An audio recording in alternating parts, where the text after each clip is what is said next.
So good evening, everyone, and welcome to tonight's community conversation on voter suppression and voter protection. I'd like to begin by thanking our president and dean, James McGrath, our panelists who are going to be participating in tonight's conversation, everyone who played a role in putting this together, and each of you for logging on. Yesterday, we honored Dr. King's legacy with a federal holiday focused on serving others. Dr. Martin Luther King Jr. spent his lifetime fighting for easy access to the ballot box and civil rights protections.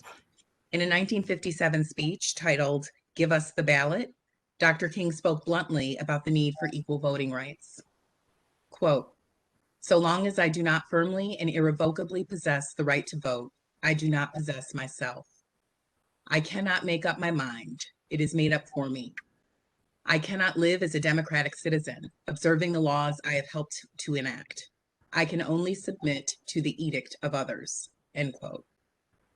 Many would argue that previously there was a fight to get the ballot, and today there's a fight going on to keep it. In fact, yesterday, in his honor, members of the King family marched and demonstrated in Washington, D.C., and demanded politicians push for federal voting rights reform. There were similar demonstrations held throughout the country. Today, in Dr. King's honor, we have this amazing opportunity to engage in dialogue about this critically important topic with our esteemed panelists, Mr. Harold Pope and Mr. Mark Brewer. Mr. Harold Pope serves as senior counsel at Dykema and is recognized as a leading litigator for product liability, employment, and commercial disputes. Mr. Pope defends companies facing difficult situations that threaten their business in both state and federal courts throughout Michigan. Mr. Pope has obtained key dismissals and resolutions for his clients in disputes ranging to millions of dollars. He has particular experience in handling, among other things, product liability, sex, age, and race discrimination claims for corporate employers, personal injury, franchise termination and disputes over exclusive market areas, disputes between automotive suppliers and manufacturers, construction claims, general contract issues, small corporation disputes, professional malpractice, and directors and officers liability. Mr. Pope has received many honors and recognition over the years for his community service and work at large. He is a past recipient of the State Bar of Michigan's Champion of Justice Award and has been named as a super lawyer and has been recognized as one of the best lawyers in America on several different occasions. In fact, he has once again been listed in the Best Lawyers in America 2022 and Best Lawyers One to Watch list. He is actively engaged in the community and has long done training for our Cooley students on election protection efforts at the polls. Mr. Mark Brewer of Goodman Acker, PC, also comes with a very extensive and prestigious background. In 1995, he was elected chair of the Michigan Democratic Party and served as MDP chair or executive chair until 2013, the longest serving MDP chair. From 1995 to 2013, Mr. Brewer was a member of the Democratic National Committee. From 2005 to 2009, he served as president of the Association of State Democratic Chairs, during which time he worked with DNC chair Howard Dean to implement his very successful 50-state strategy. Mr. Brewer has been a delegate to 5 Democratic National Conventions, chairing the Michigan delegation each time. As a lawyer, Mr. Brewer's principal areas of practice include union side labor, election, campaign finance, and nonprofit law. He has been involved in a wide variety of election cases since the 1980s, including county. This really makes me mad. Gotta be something. I'm going to ask if we could all mute, please. Thank you so much. Including county, legislative, and congressional redistricting, presidential primaries, caucuses, recalls, recounts, ballot access, voter protection on election day, and the protection of the right to vote a straight party ticket. Mr. Brewer's ballot question work ranges from city to county to statewide on topics from minimum wage, earned sick leave, and community benefits to straight party voting, tax reform, redistricting, campaign finance and ethics reform, and county charter government. He too has received countless honors and recognition over the years. He has received the Champion of Justice Award from the Michigan Association for Justice and the Distinguished Service Award from the Michigan Education Association. Mr. Brewer has been honored by the State Bar of Michigan and the ACLU of Michigan for his pro bono legal work. Mr. Brewer teaches election law for us here at Cooley. Welcome to both of you, and thank you again for participating in this panel discussion. Mr. Pope, we will now turn it over to you. Hello, everyone. First of all, thanks for having me. Second of all, I'm going to talk about the history up through 65, and the person that actually teaches election law is going to talk about what's happening currently. So I'm going to try to share my screen with you. So here we go, ladies and gentlemen. I'm going to talk about what got us close to where we are. And I got to start my timer. All right. So we start with Dred Scott versus Sanford, 60 U.S. 393. And quite frankly, this may sound like critical race theory, but you know, don't let the people get too mad at me. When Michigan's own Chief Justice Roger Taney succinctly described the attitude towards people of African descent at page 407, they had for more than a century been regarded as beings of an inferior order and altogether unfit to associate with the white race, either in social or political relations, and so far inferior that they had no rights which the white man was bound to respect, and that the Negro might be justly and lawfully be reduced to slavery for his benefit, end of quote. That attitude, of course, led to the Civil War. The Emancipation Proclamation is often talked about as freeing the slaves. However, what it freed was all persons held as slaves in any state or designated part of a state, the people whereof shall then be in rebellion against the United States. So in other words, that was like President Biden declaring political prisoners in Iran to be free. It had no force and effect until the end of the war. The 15th Amendment was ratified on February 3rd, 1870, and it gave Black men the right to vote. Remember that women did not have the right to vote at this point in America's history. I took this from history.com and I'm going to flip through it, but during the decade known as Radical Reconstruction, Congress granted African American men the status and rights of citizenship. Beginning in 1867, branches of the Union League, which encouraged the political activism of African Americans, worked.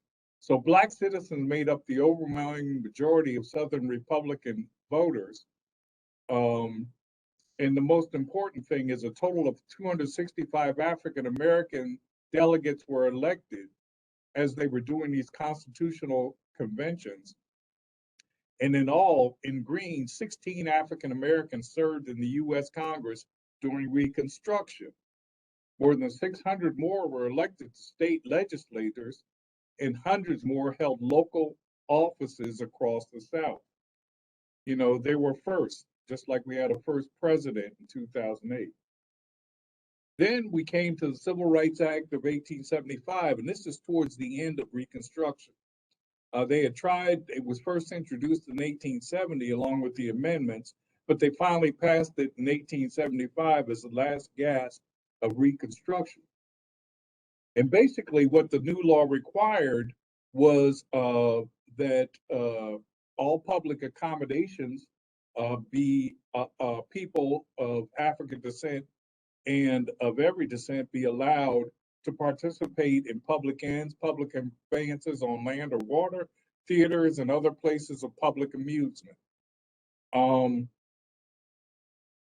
second section provided that any person denied access to the facilities on account of race would be entitled to monetary restitution under a federal court of law.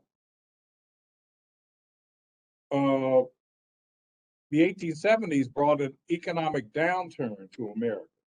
So as I said, the Civil Rights Act of 1875 was the last gasp of Reconstruction.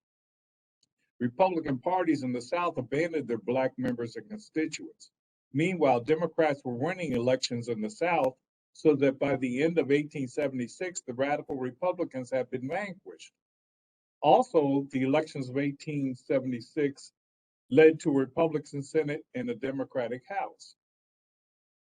Redemption led to the stripping of rights for the freedmen in the South. Now, remember, we just said in 1875, there was a new Civil Rights Act passed. That lasted, what, 8 years, 7 years, 6 years? I went to law school because math was not one of my strong points. But U.S.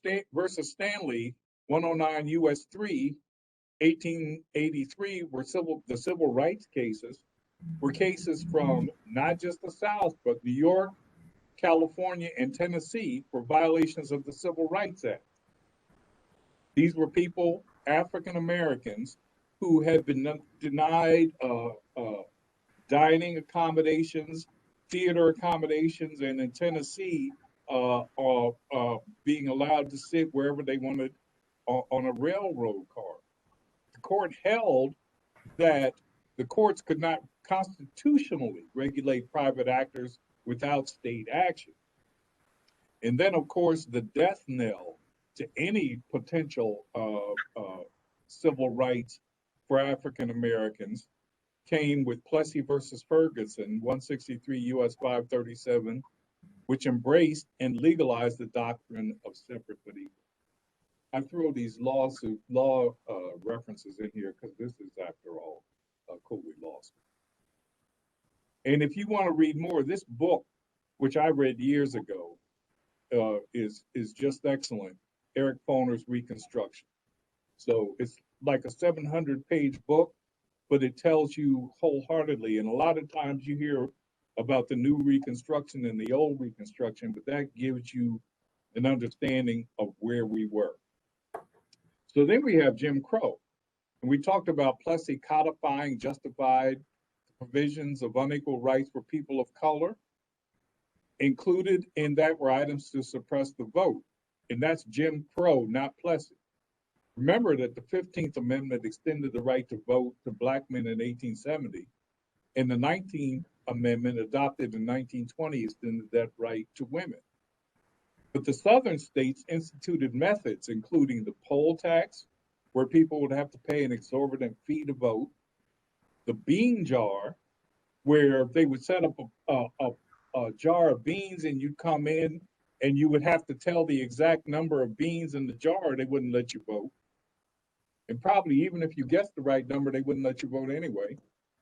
And literacy tests, where they would have you to answer obscure questions in order to vote. And that doesn't include violence, out and out violence, like lynching by the Klan after the Civil War. But Jim Crow came to its legal end shortly after World War II, and we all remember World War II, the war fought by the United States against racism with a segregated army. Once the horrors of the Holocaust were presented, the legal outlook of America's courts changed.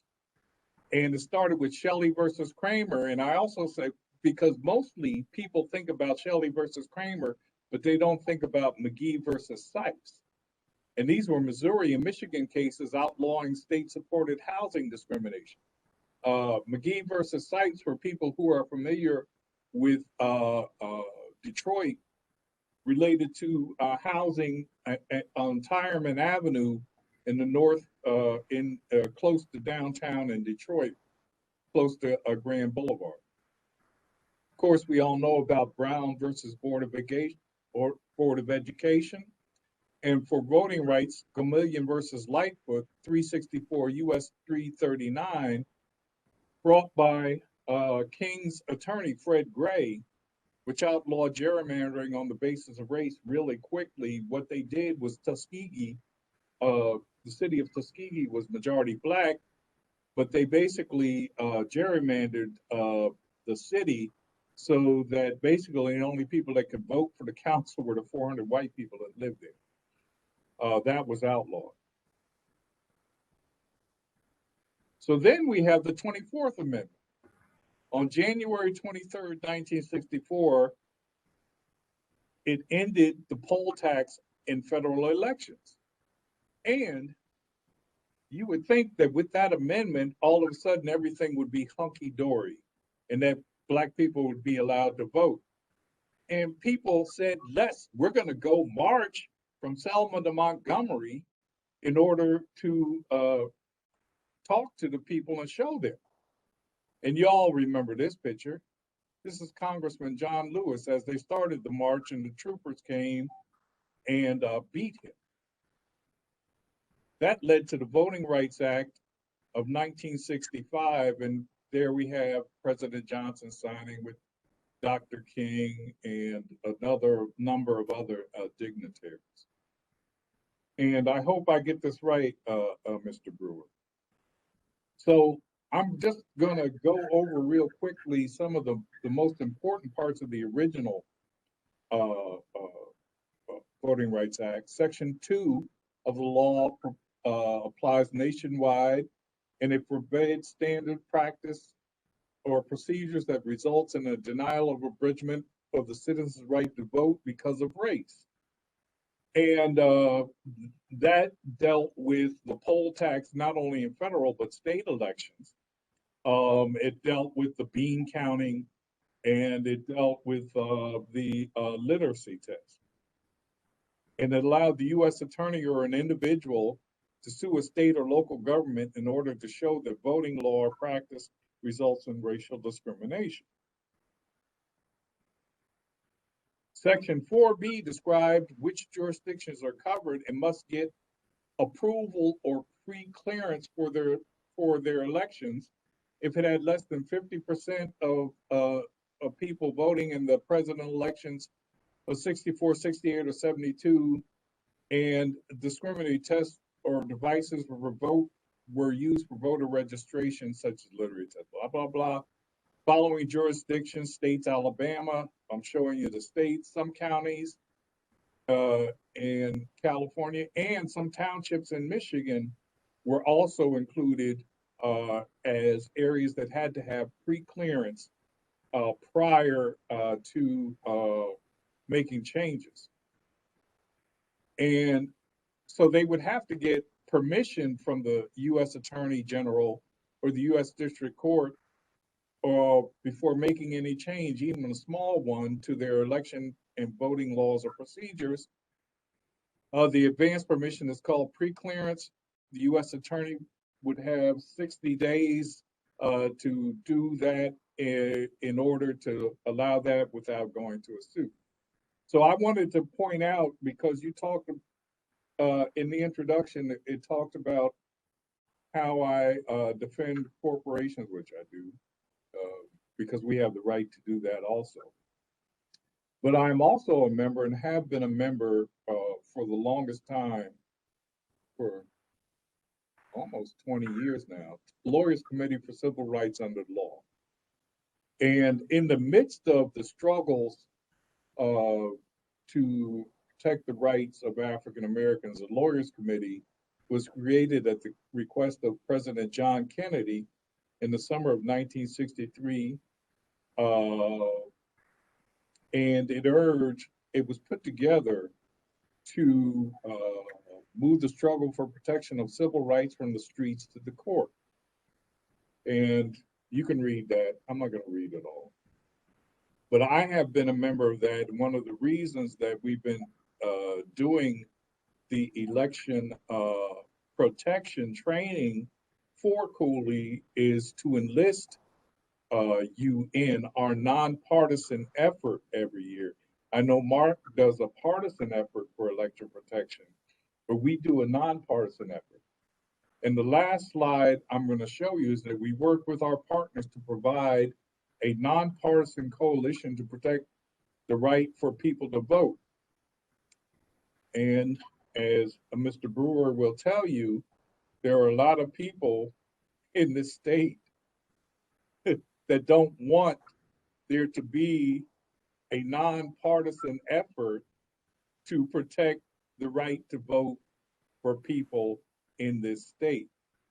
So, assuming that some of the amendments that and the initiative that some people are pushing to not allow nonpartisan challengers at the poll, assuming that those efforts are defeated, we will once again urge you as students at Cooley Law School to work with us and professors and anybody else on this broadcast to work with us to protect the right to vote. And even if we're not able to go into the election booth, we will do that as well.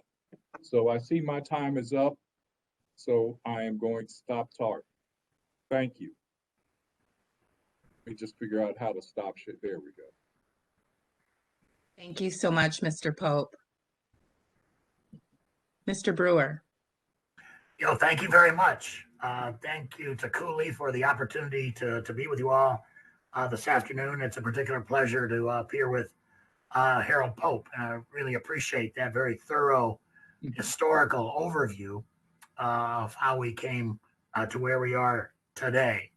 Let me pick up with where he left off in terms of the Voting Rights Act, and then talk much more specifically about voter suppression efforts now, nationally and here in Michigan.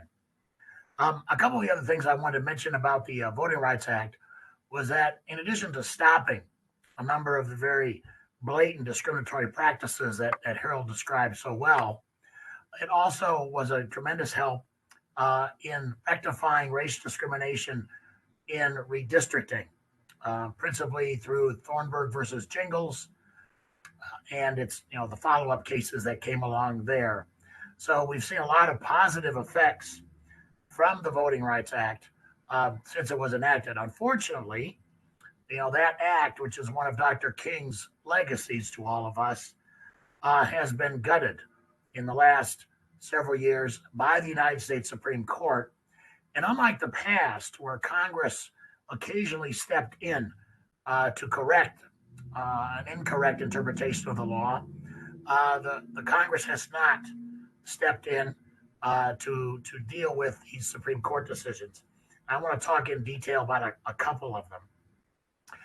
The first, as Harold indicated, was that under Section 5 of the Voting Rights Act, many jurisdictions throughout the country, from townships to counties to whole states, were required to pre-clear any election law changes, and that was not just election laws, but procedures and practices and the like, with the Justice Department before they were allowed to implement them.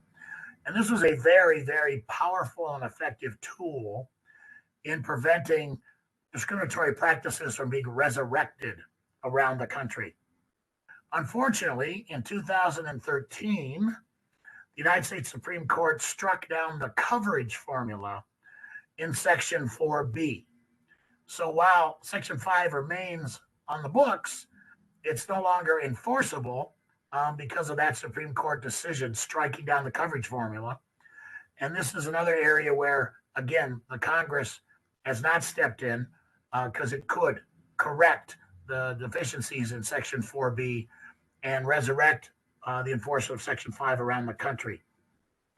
What happened immediately after that case, Shelby County versus Holder, was that throughout the country, states that had formerly had to pre-clear their election law changes enacted hosts of voter suppression laws, ranging from gerrymanders to a wide variety of other practices, principally in the South, but not exclusively. And it has been, a terrible, terrible problem because, again, that tool of Section 5 preclearance was taken away. The way that we've attempted to deal with a lot of those laws is on a case-by-case basis now under Section 2 of the Voting Rights Act, which, as Harold indicated, allows individual lawsuits, this doesn't involve, this pre-clearance regime, but individual lawsuits had to be brought by plaintiffs against particular laws or practices on a one-by-one basis. So it's much more cumbersome, much more difficult, much more expensive, and frankly, much less effective than the Section 5 regime. And so that had been proceeding somewhat piecemeal over the last several years, some successes, some failures.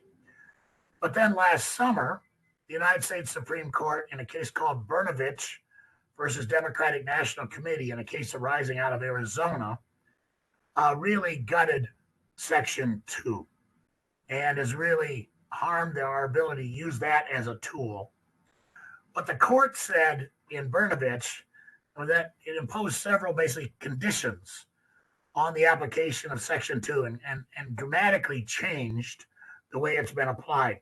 For example, the court said simply proving a disproportionate impact on minorities is not enough to make out a Section 2 claim. And traditionally, that had been the case, along with some other factors. The court instructed us now that we have to do a much more searching analysis of the burden. Court basically saying, look, all voting regulations are inconvenient. What makes these regulations, even though they may have a discriminatory impact, more burdensome? They also instructed us to take a look at the whole voting regime. And this enables states to say, well, we may have discriminated or had a disproportionate impact on minorities in this one area of a voting practice, but we have all these other options. And the court has said that would undermine a Section 2 claim as well. And then finally, the final nail in the coffin was that the court said, well, we have to start from 1982, the last time there was a significant amendment of the Voting Rights Act.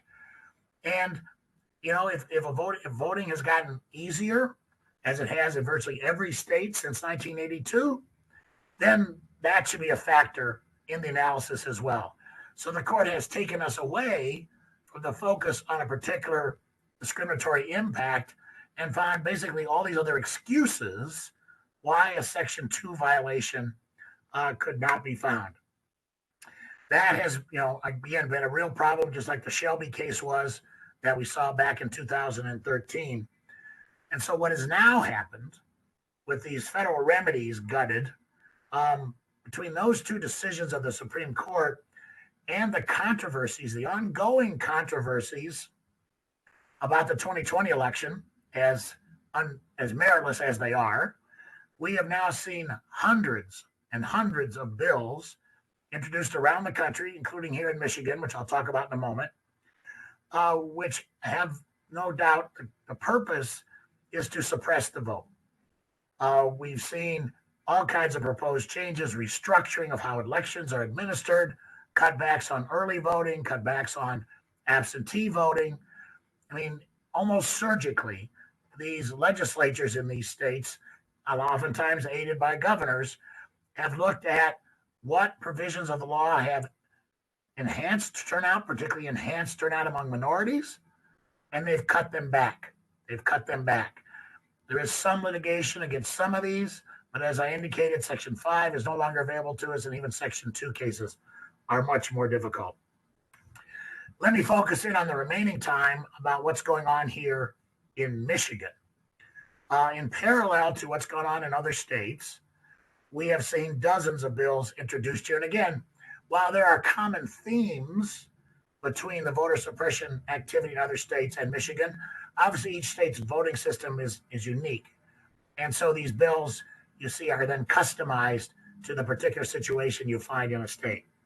Just to give you some examples of the very suppressive effects of some of these bills in Michigan, a very strict photo ID requirement would be imposed. Currently, as many of you know, photo ID is required, but if you don't have it with you on election day, you can fill out an affidavit and still vote. That has proved very successful. No documented instances ever in Michigan of voter impersonation, which is what allegedly a photo ID requirement would block. But that affidavit option would go away under these bills. Significant restrictions on absentee voting. In 2018, we passed a comprehensive election reform constitutional amendment, Prop 3, which frankly was the most comprehensive election reform effort ever in this state. It really broadened the franchise. We went to no reason absentee voting, election day registration, and many, many other changes, which have had the impact, particularly in the pandemic year of 2020, of allowing people, particularly to vote by absentee in numbers we had never seen before. People took advantage of the safety and convenience of doing that. Well, these bills would not only apply photo ID now for the first time to folks who want to vote absentee, they make it harder for applications to be obtained and put other restrictions on people's ability to vote by absentee ballot. These bills would create more ways, either particularly at the polling places, but in general, to challenge voters' eligibility to vote. If any of these particular bills were enacted, we would see a lot more activity by partisan challengers in polling places, challenging eligibility with all the problems that creates. And linking back to something that you heard from Harold, one of these bills would actually prohibit nonpartisan groups like the NAACP, the Lawyers Committee, the League of Women Voters, and others from having any challengers present in a polling place. They would restrict the presence of those challengers only to the parties. And so if you think elections are partisan now, and we have a lot of fighting between the parties over that, that provision will only enhance that by denying these nonpartisan groups the right to be in there to monitor elections. And the changes go on and on and on. Restrictions on funding of election, enhanced criminal penalties, etc. Fortunately, and I'll just say this, as somebody who's in favor of expanding access to the right to vote, of the bills that have passed, the governor has vetoed every one of them. However, as many of you know, in Michigan, unlike about half the states, we have the option of taking issues to the ballot and bypassing the legislative process and enacting laws directly through the initiative. So a number of these bills have now shown up in two pending petition drives. One, so-called Secure MI Vote, Secure Michigan Vote, embodies many of the things I talked about. Photo ID, making absentee voting much more difficult, and other restrictions. That petition is circulating. If they obtain enough signatures, that group really has two options. Michigan has a very unique provision in its initiative laws that allows the legislature to adopt an initiated proposal without the governor having veto power. And it's apparent from the declarations of the sponsors of that petition drive that is exactly their intent. That since the governor vetoed many of these provisions through regular bills passed, they hope to get enough signatures and then simply have the legislature adopt these voter suppression tactics and techniques without the governor being able to stop them. There is a second ballot proposal recently introduced, which picks up on the Arizona concept of an audit of the elections. And this bill is just, it's amazing and remarkable in terms of the dramatic change it would bring.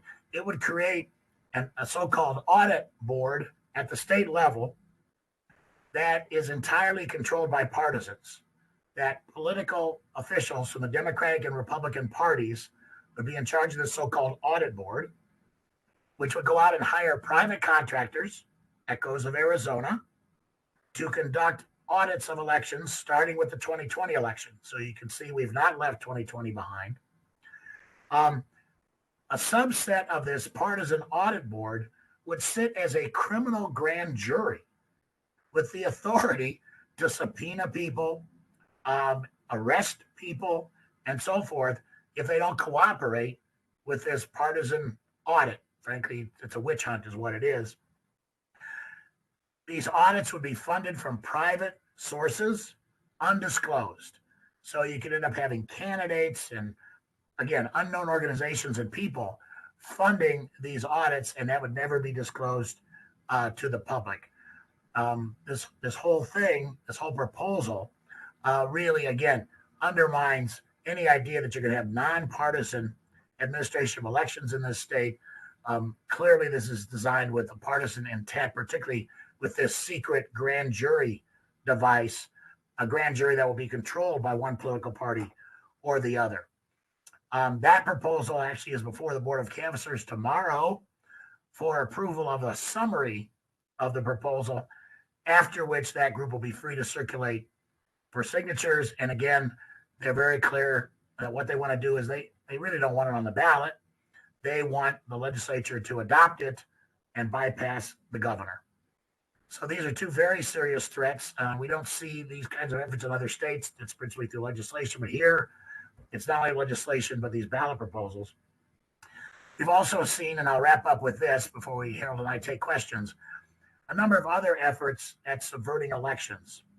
Some of you may recall that we had a very infamous national incident in the fall of 2020, where initially 2 members of the Wayne County Board of Canvassers refused to certify the election results. They ultimately changed their minds. But these canvassing boards around Michigan are appointees of the political parties, 2 Democrats, 2 Republicans. And the Republicans are making a conscious effort to appoint to these boards now people who believe that the 2020 election was fraudulent, that Trump actually won Michigan, for example. And so there's a very real threat in the next elections that these partisan board members will cause deadlock and problems on these boards. I also expect to see, as Harold indicated, very aggressive use of poll challengers and legal challenges in the 2022 and 2024 elections, far more than we've ever seen in the past, whether these laws are enacted or not. Again, as part of an effort to suppress the vote and combined with all these other tactics, really undermine the legitimacy of our democracy and perhaps even attempt to install people in office who did not receive a majority of the vote. So I think we all wish that what happened in 2020 and the history that Harold so eloquently described was past, but it's not. These threats to democracy, these threats of voter suppression on a massive scale are still with us. And those of us who believe in democracy are going to have to remain very vigilant and fight these in 2022 and 2024, if not beyond. With that, I'll stop where I started. Thank you to the law school for the opportunity to talk to all of you this afternoon, and I look forward to taking questions. Thank you both very much.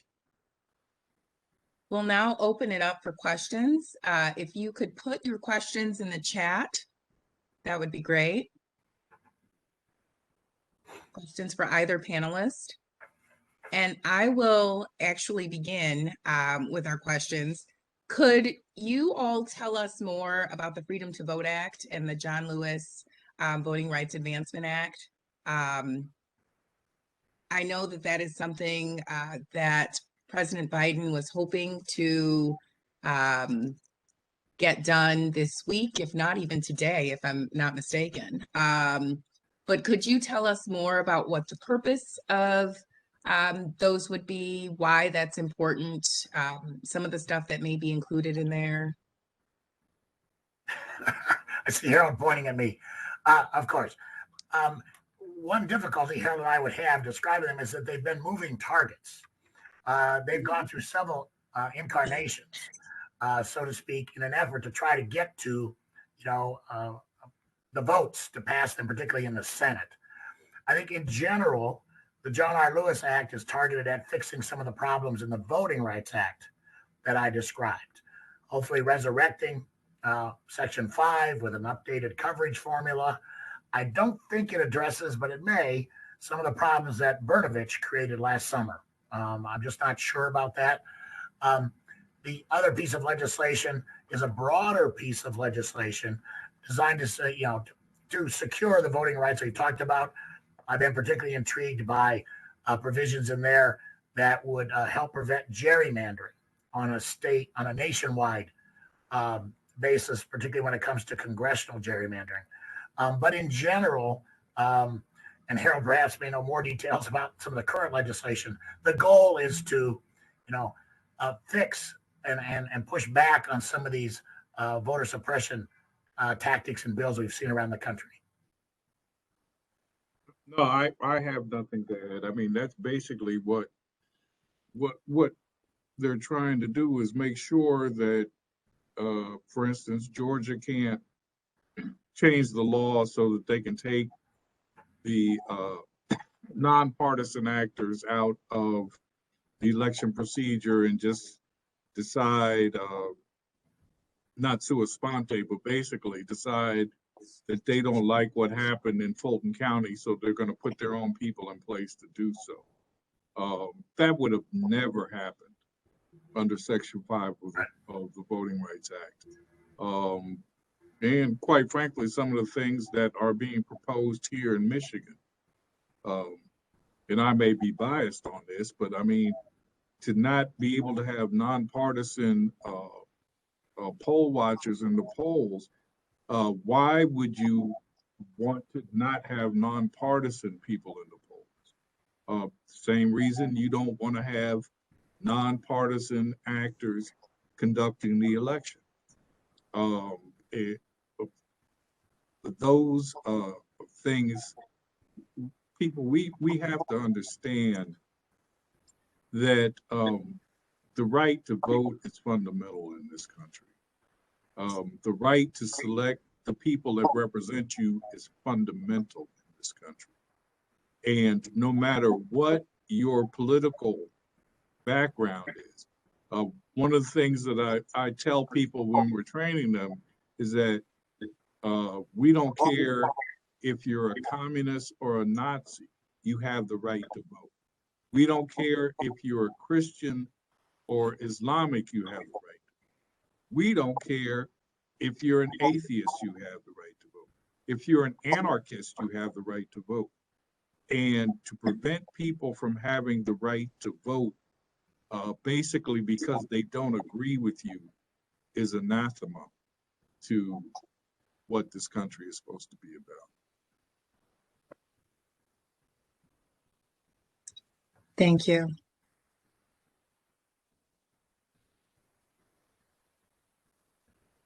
I don't see, oh, I do.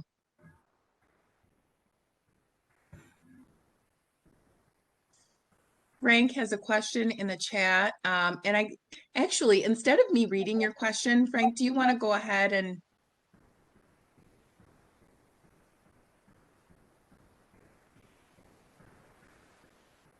Sure. Or I can read it. That's fine. I needed to unmute myself. Sorry.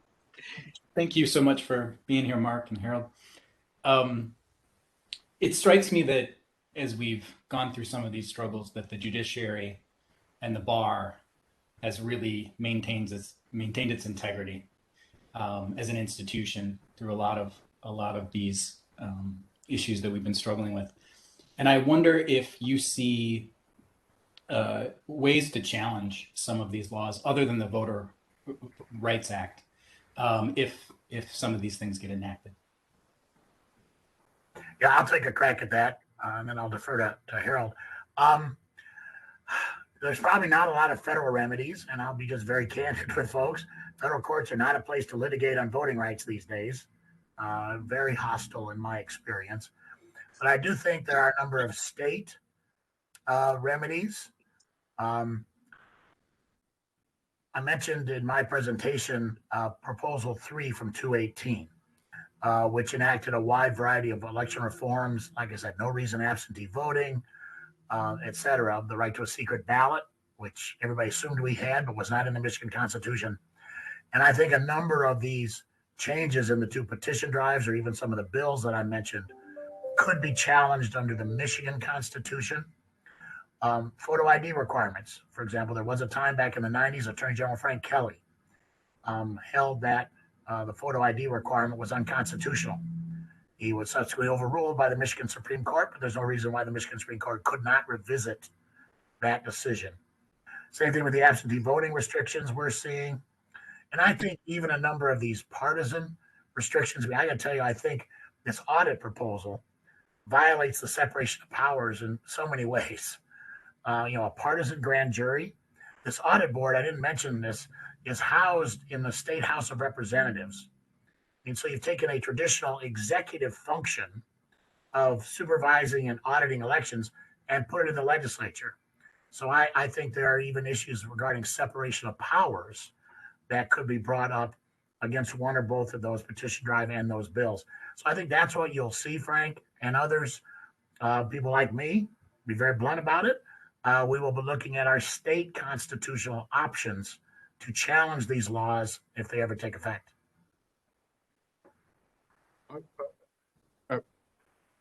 That's all, folks. Mark summed it up a lot, but you remember that just in Ohio was the Supreme Court of Ohio that undid the gerrymandering that occurred there in Ohio. So it's going to be more and more up to challenges in the state courts. And it's not that the federal courts are,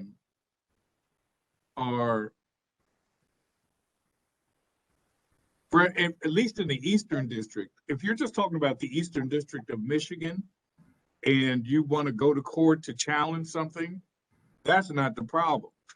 The problem comes as you go up the line, which is why more of the challenges now will be in the state courts as opposed to the federal courts. Yeah, Harold makes a good point. I'm glad he mentioned the gerrymandering cases in Ohio. The Ohio Supreme Court, on a bipartisan basis, has now struck down the congressional and the legislative maps as partisan gerrymanders. 3 Democratic justices, joined by a courageous Republican justice, made those decisions. And so those maps are now have to be redrawn in Ohio. And so that's very encouraging to see that from a state Supreme Court. It's not the first time a state Supreme Court has done that, but very encouraging nonetheless.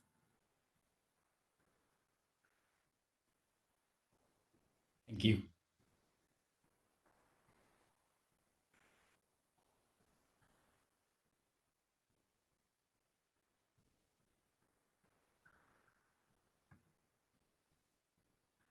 Monica, you're muted. I can go. Apologize. Thank you so much. There's a question from Daniela Mendez in the chat. Daniela? No, I was hoping you'd read it. Okay. I can do that. It's okay, Monica.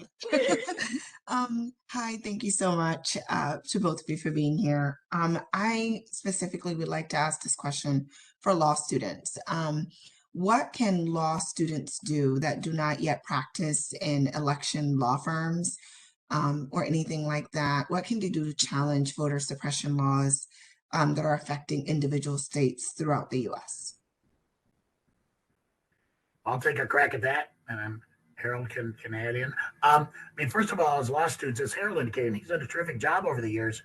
And in the Democratic Party, we use and welcome law students and others as part of our election protection program.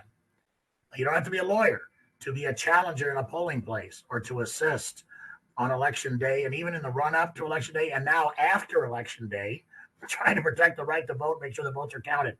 So there are plenty of volunteer opportunities for there. And again, you don't have to be a specialist or even studying election law to be a part of that effort. We offer training. Harold does, I do, in my party, etc.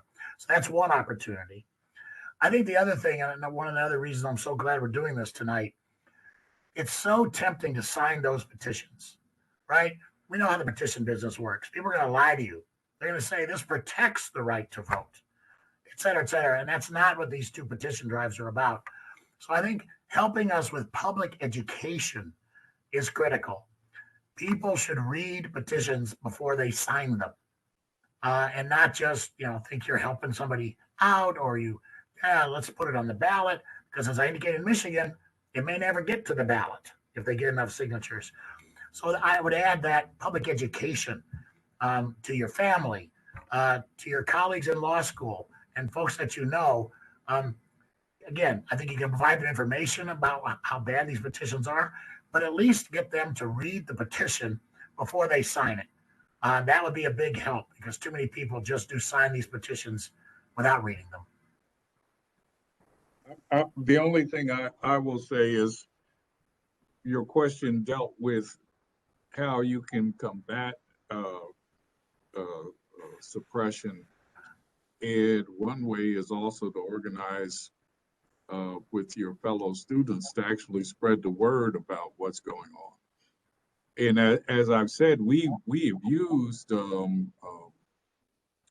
that's why we train people around election protection. One of the things that happened in 2020, yeah, sorry I'm laughing, but it's almost comical if it wasn't so serious, was what happened down at Cobo with when they had all those quote unquote observers who were untrained coming to, I was at Cobo Tuesday night because as we finished up the nonpartisan effort, I went on over to Cobo. I was there from 11, I think, to like 2 in the morning. And there were a number of people who were totally untrained, students who were totally untrained, who didn't know what they were looking at. And that was how they got all those affidavits from people who had no idea what the Hades they were talking about, which brought the unfounded lawsuits here in Michigan. So when we ask you to volunteer around the election, there are so many things that you can do, assuming that some of these damn laws don't pass. Sorry, forgive French. To monitor what's going on, to help us to have eyes on the process so that we ensure that the process runs smoothly and according to the law. You don't have to be a lawyer to monitor.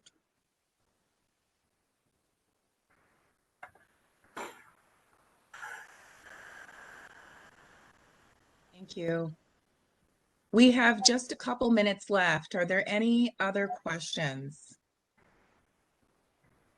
Monica, I just wanted to make one quick point because our speakers might not be aware of the fact that we have people on this Zoom who are from Florida.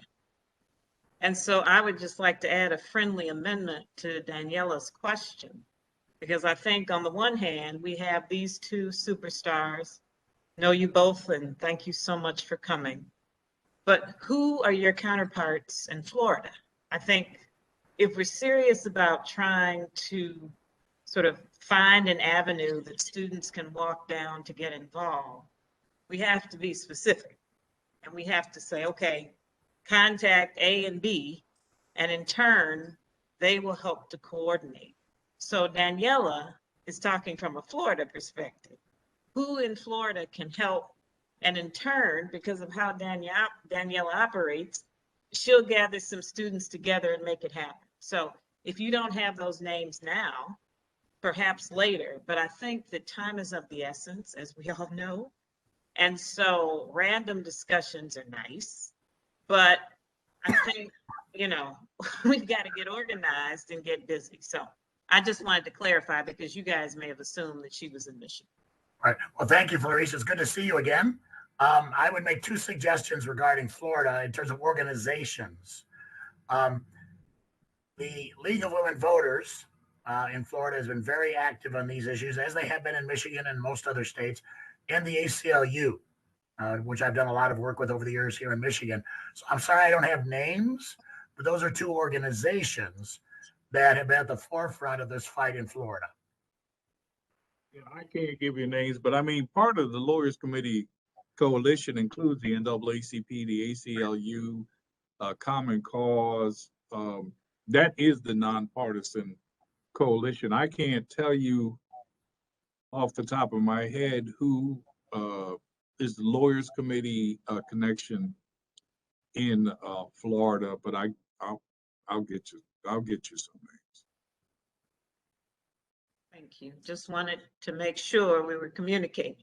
Thank you so much. And Clarice,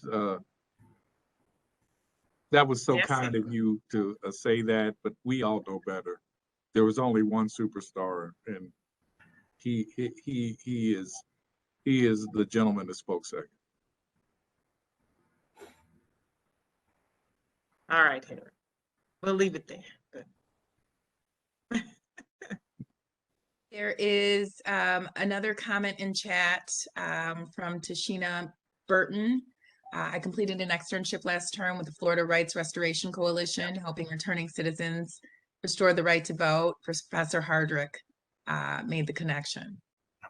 Another terrific group. Yep. So we would like to once again thank our esteemed panelists for joining us in this very important and critical conversation tonight. Thank you again to President and Dean McGrath. Thank you for everyone who assisted with putting this together and to everyone who attended. Please look for our next Community Conversations event for Black History Month in February and Women's History Month in March on the Cooley website. Thank you again very much, and good night.